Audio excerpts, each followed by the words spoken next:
মার্কিন সাম্রাজ্যবাদের তীব্র বিরোধিতা এবং কিউবার উপর থেকে অবিলম্বে সমস্ত অমানবিক অর্থনৈতিক নিষেধাজ্ঞা ও কিংবদন্তি কমিউনিস্ট নেতা রাহুল কাস্ট্রোর উপর থেকে হুমকির প্রত্যাহারের দাবিতে সরব হল সিপিআইএম। সম্প্রতি প্যারাডাইস চৌমুহনীতে আয়োজিত এক জনসভায় এই দাবি তুলে সরব হন সিপিআইএমের ত্রিপুরা রাজ্য সম্পাদক তথা বিধানসভার বিরোধী দলনেতা জিতেন্দ্র চৌধুরী। বৃষ্টি উপেক্ষা করেই এই সভায় দলীয় কর্মী সমর্থকদের উপস্থিতি ছিল বেশ চোখে পড়ার মতো। সভায় প্রধান বক্তা হিসেবে বক্তব্য রাখতে গিয়ে জিতেন্দ্র চৌধুরী আমেরিকার এই অগ্রাসর নীতির কঠোর সমালোচনা করেন। তিনি বলেন, বিগত ৬৭ বছর ধরে মার্কিন সাম্রাজ্যবাদ কিউবার উপর যে অর্থনৈতিক অবরোধ ও নিষেধাজ্ঞা জারি রেখেছে তা এক চরম অমানবিক অপরাধ। ভিয়েতনামে বোমা বর্ষণ, ইরাকে মিথ্যা অজুহাতে একটি আস্ত রাষ্ট্র ধ্বংস করা, গাজায় পরোক্ষভাবে গণহত্যা চালানো কিংবা ইরানের উপর মার্কিন আক্রমণ, সবকিছুর পেছনে রয়েছে আমেরিকার সাম্রাজ্যবাদী আগ্রাসন। কিউবার উপরও একই ধরনের নীতি নিয়ে চলেছে মার্কিন প্রশাসন। বিরোধী দলনেতা নিজের অভিজ্ঞতা স্মরণ করে বলেন, 1997 সালে তিনি 2 সপ্তাহের জন্য কিউবা সফরে গিয়েছিলেন। সেখানে মার্কিন অবরোধের কারণে খাদ্য, জ্বালানি তেল এবং ওষুধের তীব্র সংকট থাকা সত্ত্বেও কোনো নাগরিকদের মধ্যে আমেরিকার কাছে মাথা নত বা সমঝোতা করার মানসিকতা তিনি দেখাননি। কিউবার ওই অসীম শক্তির মূল ভিত্তি হলো তাদের সমাজতান্ত্রিক ব্যবস্থা এবং মার্ক্সবাদ লেনিনবাদের সফল প্রয়োগ। তিনি স্পষ্ট জানান, সোভিয়েতের পতনের পর কিউবার উপর অবরোধ আরও তীব্র করা হলেও কিউবার জনগণ আজও হয় সমাজতন্ত্র ও স্বাধীনতা নয়তো মৃত্যু এই স্লোগান বুকে নিয়ে বীরত্বের সাথে লড়াই করে যাচ্ছেন। এই লড়াইয়ের প্রতি সংহতি জানিয়ে সিপিএম প্যারাডাইস চৌমুহনী সভা থেকে কিউবার প্রতি মার্কিন হুমকি এবং বেআইনি নিষেধাজ্ঞা অবিলম্বে প্রত্যাহারের দাবি জানিয়েছেন।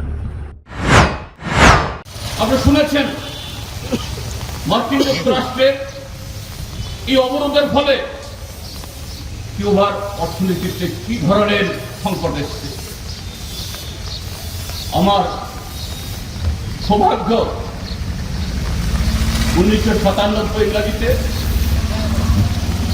2 সপ্তাহের জন্য কিউবাতে যাওয়ার আমার সুযোগ হয়েছিল।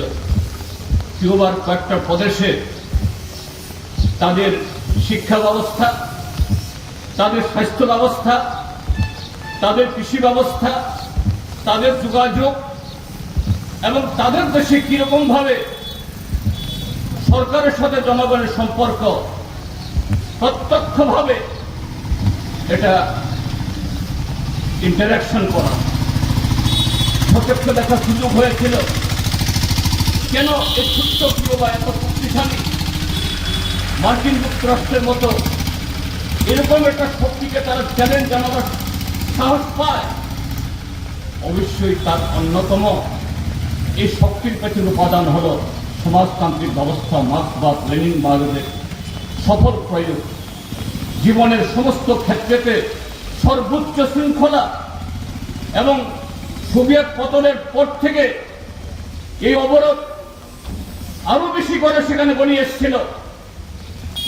আমি যখন ছিলাম তখনও এই খাদ্যশস্যের সংকট, জ্বালানি তেলের সংকট, ঔষধের সংকট, কিন্তু তারপরেও সেখানকার কোন নাগরিকের মাথা নত করা, আমেরিকার কাছে তাদের সাথে কম্প্রোমাইজ করার এই মানসিকতা নেই। তাদের স্লোগান ভিভা কিউবা, হয় সমাজতন্ত্র নয় মৃত্যু, হয় স্বাধীনতা নয় মৃত্যু। এই যে অসীম শক্তি নিয়ে আজও তারা সঙ্গে দাঁড়িয়ে আছে। কিন্তু আসল অপরাধীকে কে অপরাধী? মার্কিন যুক্তরাষ্ট্র ওই আফগানিস্তানে বোমা ফেলে ইরাকে মিথ্যা অজুহাতে একটা রাষ্ট্রকে ধ্বংস করে দিয়েছিল। গাজাতে সরাসরি বোমা না ফেললেও তাদের সহযোগীদের দিয়ে গণহত্যা করায়। এখন ইরানের উপরে সেরকম আক্রমণ চালাচ্ছে আমরা জানি। হয়তো বা এখনো কিউবার উপর সে আক্রমণ হয়নি, পুরো হয়নি, কিন্তু নৈতিক দিক থেকে কিউবার বিরুদ্ধে গত ৬৭ বছর ধরে যে অমানবিক অপরাধ করে যাচ্ছে, এটা ওই ভিয়েতনাম, ইরাক, আফগানিস্তান বা ইরানে যত লক্ষ মেট্রিক টন বোমা ফেলেছে তার থেকেও বেশি অপরাধ। রিপোর্ট সংবাদ প্রতীক্ষা।